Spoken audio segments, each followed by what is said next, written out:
Fallout Equestria the Chrysalis, Chapter 10, How to Talk to Ponies. The trek to our planned camp was slow and quiet.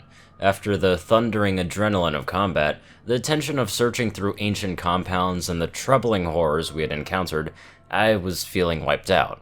The lack of sleeping simply just made it all worse. The others I was traveling with fared no better. Dusty was perhaps the most unaffected, but I could tell it was wearing on him. Even Sickle trudged along behind us, her head held lower than usual. I'm not sure if her lethargy was due to lack of sleep, the after effects of the multiple drugs that she had taken, or simply her injuries affecting her more than she let on. And then there were the two newcomers. The younger mare Quicksilver limped along with her head low, ears flattened. If she still had her tail, I imagined it would have been tucked between her legs. It was a pitiful sight, one that really hurt to watch. Even as her limping worsened, she had to lean against her mother, and she kept going. The only sound either of them made was when Silverline leaned in to quietly murmur to her. When we had been waiting for night to fall so we could infiltrate Paradise Beach in the dark, Dusty had scouted out a place for us to camp. It was a narrow draw along the slope of a low hill, lined with dry brush that offered the small sight some measure of concealment, and we were all quite relieved to return there, shedding our saddlebags and bundles of loot. Dusty turned to the two mares, pulling 2 extra bundles from his back. "Here, these are for you. I tried to find the best I could, but I'm afraid we don't have much of a selection." Silverline looked at the 2 bundles, slowly nodding. Thank you.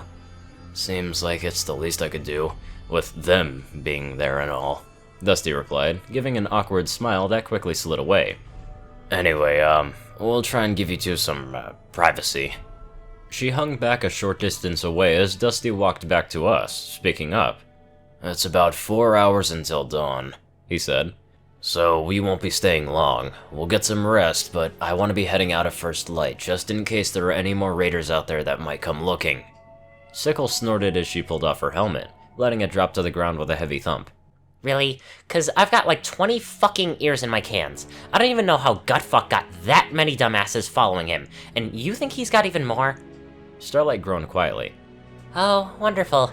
You managed to make his name even worse. "What I think is we don't know how many he had," Dusty replied. "So, until we're back behind Rust's walls, we're gonna keep an eye out for trouble."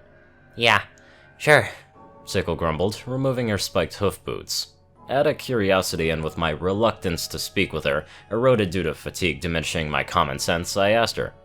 Was this an unusually large group of raiders? Unusual? She echoed with an irritated snort. Fuck, yes it is. I don't know how Gutfuck managed it, but he got the second biggest band of raiders I've ever seen.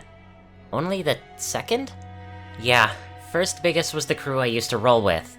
A short distance from the rest of us, Silverline's ears perked up, swiveling our way. At least they were, Sickle continued, before I killed every single one of them. After a couple of seconds of silence, Starlight quietly spoke up. Do you make a habit of killing the ponies you work with? Sickle shot her a glare, snarling. Go fuck yourself, you mouthy cunt, and no, I make a habit of killing raiders. She turned away, continuing to unbuckle her armor, while Starlight rolled her eyes and pulled out her blanket. With that sidetrack out of the way, Dusty spoke up again. "So, anyway, I'll take watch for half our stop, but I'll need a volunteer for the other half." Fuck that shit, Sickle said. Considering our options, I reluctantly volunteered to take first watch. I was accustomed to getting fairly little sleep and staying up far too late. Admittedly, that was under much better conditions, where I had a healthy supply of love to keep myself in top condition.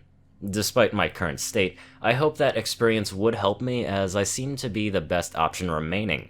I figured Starlight could use the rest more given her injury. Besides, her health was my health, at the moment. Much to everyone's relief, Sickle removed her armor and spent some more time with a rag and a bottle of murky water to crudely clean it, as well as getting most of the dried blood out of her coat. I think she might have looked even more horrific out of her armor. Aside from her snout, her neck was completely covered, as was the inside of one of her thighs. Her cleaning was far from complete, but at least when she was done with it, it looked more like slightly dirty rather than horror story slasher. My standards continued to slip in unpleasant ways. The wound in her neck was a small but jagged cut, and removing the armor seemed to have opened it up again, sending a slow trickle of fresh blood down her neck. Sickle eventually fished out another healing potion, which brought the bleeding to a halt. It also produced a questioning look from Starlight. You never got the bullet out, did you? Starlight asked. Yeah, so? Sickle said, tossing aside the bottle and returning to work on her armor. Wouldn't be the first time. Probably got a dozen of them rattling around in me. Well, doesn't that hurt? Sickle snorted. Maybe if I was a little bitch about it.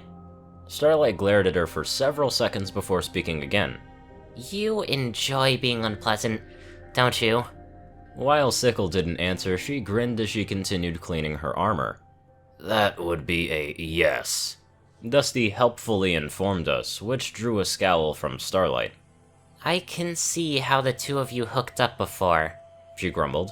You're both colossal asses when you wanna be. Dusty shot her a scowl. Hey, I'm not that bad. Yes, he is, Sickle said, still grinning. Starlight was silent for several seconds before turning to Dusty. What was up with shooting that pony? Dusty blinked. Might need to be a bit more specific. We kinda shot a lot of ponies today. Okay, the one in front of Stabletech. Starlight said. I mean, yeah, he was a raider. Hell, I'm glad he's dead. But just straight up executing an unarmed and wounded pony, that doesn't seem right. For a moment, Dusty simply sat there, frowning. Then he slowly shook his head. Well, if it were any other kind of pony, I'd agree with you 100%, but a raider? A pony like that has gotta be put down. You've seen what they do. You leave them alive, you're letting them do their horrible shit to more ponies down the road. Besides, it's better to make sure they don't get back up and coming after you when you think you're safe. He's right about that. Sickle said with a chuckle. First pony I ever killed thought I wasn't a threat anymore. She turned back to cleaning her armor and quietly muttered. Have fun castrating that bastard too. I don't know, Starlight said, shaking her head. I don't know. After a moment of consideration, Dusty spoke up again. Well, if it's any consolation, he was dead either way. Even if he didn't die from his injuries, we couldn't just leave him free to keep doing his raider thing. We'd have to take him prisoner, and that means hauling him all the way back to Rust with us, and you know what they'd do with him. I just saved them some rope.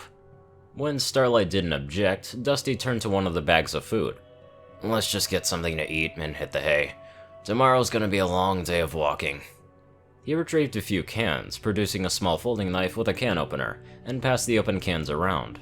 While most of the cans were labeled as beans, I ended up with an unlabeled can of ravioli. They tasted like old tomatoes in grease, and had a gelatinous consistency. I'm not sure what the contents of the pasta were. It was probably some form of cheese, or at least some substance which had once passed for cheese. With our lack of utensils, I had to resort to slurping the contents straight from the can. Another mystery can had turned out to be peaches. Dusty gave that and a can of beans to Silverline and Quicksilver, as well as a bottle of water. Silverline accepted them, murmuring a quiet thanks. They seemed so withdrawn and morose. Quicksilver in particular seemed almost robotic as she ate. Given what they had been through, I wasn't surprised. I wasn't a professional psychologist, at least not in that sense, but I knew all about how actions and events could affect the emotions and mentality of a pony. Those two had been through some of the worst that the Wasteland had to offer. That eventually led to my thoughts back to Emerald, and her idea of how to fight back against the Wasteland itself. Kindness and generosity. I set my can down, wiped my mouth off, and turned to root around in my bags. It didn't take long to find what I was looking for. Silverline looked up with an expression of caution as I stepped up to her.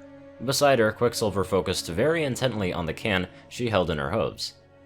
Here, I said around the edge of the packages as I held out a pair of snack cakes, among the last that I had acquired in Rust. I thought you might like some dessert. She hesitated for a moment, looking at me and my weak smile, before carefully reaching out to take them. Thank you, she said, and I think I saw a hint of a smile, if only for a moment. I simply nodded and headed back to my own meal. As soon as everyone had eaten, things wound down. Dusty took the time to give his rifle a quick cleaning, which made me realize I had nothing to maintain my own weapon. I'd have to fix that at some point. Sickle eventually finished cleaning her armor, as well as dislodging the fragments of a bullet that had wedged themselves between the plates of her neck armor. She grinned with satisfaction as she looked over the pieces. They had struck right in the seam where two plates overlapped, and most of the fragments had been stuck in between of those plates and the mesh behind it. The wound in her neck had likely come from a fragment of that bullet, but I'm not sure why that amused her. Soon every pony settled down, though not before Sickle had redonned her armor and popped yet another pill. I was the exception, sitting back a little ways to keep an eye out, my rifle hanging against my chest. I tried to occupy my time by slowly loading some of the newfound ammunition into the extra magazines. It didn't take long, and a few minutes later, I had 5 spare magazines resting in my ammo pouch. While I was uncertain of the quality of ammunition the raiders had carried, at least they had plenty of it. It seemed strange to have ended a fight with more ammo than I started with, especially when my method of firing had been to simply empty the magazine in the general direction of my enemy. I missed the time when my enemies were dealt with primarily through words. With nothing else to do, I settled in to wait through my 2-hour watch. Apart from the occasional whimper from Quicksilver and the answering murmurs from Silverline, the night was almost perfectly silent. Only the faintest buzz lingered in my ears, a final reminder of that night's fighting.